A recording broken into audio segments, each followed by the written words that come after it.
মারমা বাংলাদেশের আদিবাসী বৃত্ত জাতিসত্তা। চট্টগ্রামের 3 পার্বত্য জেলায় এদের বসবাস দেখা গেলেও মূল জনগোষ্ঠী অধিকাংশ বসবাস করে বান্দরবনে। বলা হয়ে থাকে বান্দরবনের সবচেয়ে দারিদ্র গ্রাম এটি। গ্রামটি অধিকাংশ পরিবার নিয়ে জীবিকা নির্বাহ করে আসছে, তবে এদের সংগ্রাম পাহাড় পর্বত নিয়ে। এখানকার পুরুষ ও মহিলারা সমান সংগ্রামী। তাদের প্রধান কাজ জুম চাষ করা। তবে এ গ্রামে বসবাসকারী সবাই মারমা, যা মায়ানমার থেকে এসেছে। এমনই একটি পাহাড় ও জীবনযাপন আজ আমি আপনাদের সামনে উপস্থাপন করার চেষ্টা করব। হ্যালো এভরিওয়ান, আসসালামু আলাইকুম। আমি মেহিদি হাসান। আজকের ভ্রমণ গল্পে চেষ্টা করব মারমা সম্প্রদায় ও তাদের জীবনযাপন নিয়ে।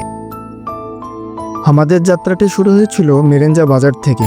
যাদের গাড়ি যোগে আমরা অল্প কিছু সময় রাস্তার চারিপাশে সবুজে ঘেরা পাহাড় দেখতে দেখতে পৌঁছে যাই লামা বাজারে। সেখানে অটোযোগে আমরা মাতামুহুরী নদীর ঘাটে চলে আসি। লামা বাজারে মারমা সম্প্রদায়ের বিভিন্ন পাহাড়ি ফল ফ্রুটস পাওয়া যায়, সেগুলি মূলত দেখানোর চেষ্টা করেছিলাম আপনাদের।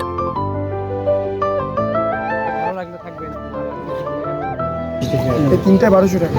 শোনেন, আপনাকে দিব হচ্ছে আমরা 800 টাকা। সম্ভব? আমার বন্ধুর মন খারাপ, চার্জার হারাই ফেলছে। সবাই একটু দোয়া করবেন যেন চার্জারটা ফেরত পাওয়া যায়। শেষ দিকে বার্গেটিং করার পর মামা 900 টাকাতে আমাদের নিয়ে যেতে রাজি হলেন। পাহাড়, ঝিরিমেঘ, আকাশ, বাতাস আর অরণ্য সবকিছু মিলে একটা মাখামাখি অবস্থা। এইটাই হচ্ছে বাংলাদেশের ন্যাচারাল বিউটি। পাহাড়ের এই ঘরগুলো কিন্তু তাদের প্রাচীন যে বংশধর জাতির সংস্কৃতির একটি অংশ বলা যায়। মাচার উপর বাঁধাই করা সত্যিই মনোমুগ্ধকর। অদ্ভুত সুন্দর বাড়িগুলো দেখতে যেন মন ছুঁয়ে যায়। প্রথম হচ্ছে আমরা বান্দরবান জেলার লামা উপজেলায় এসেছি। যে আমরা এখানে অবস্থান করছি এখন মালাপল্লীতে, এবং এইখানকার জীবিকা নির্বাহ যারা যেভাবে করে এদের বাসা বাড়ি আপনি একটু লক্ষ্য করে দেখেন যে বাসা বাড়িগুলো হচ্ছে নিচে, কিন্তু আমরা নর্মালি বাসায় কীভাবে থাকি, আমরা নর্মালি বাসাটাকে এর উপরেই বাসা তৈরি করে থেকে যাই, কিন্তু এনাদেরটা দেখেন, এনারা হচ্ছে কি নিচে মোটা মোটা গাছ গুঁড়ি দিয়ে করে উপরে তালা থাকে।